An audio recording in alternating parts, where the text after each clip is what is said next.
कई बार कुछ फीमेल्स आकर हमें ये कहते हैं कि जब भी कभी वो खांसते हैं या छींकते हैं तो उनका यूरिन लीक हो जाता है।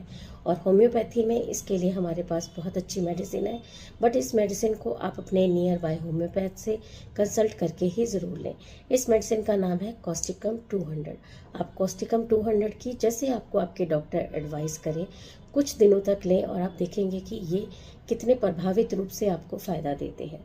आशा करती हूँ इस जानकारी से आपको फ़ायदा मिलेगा। धन्यवाद।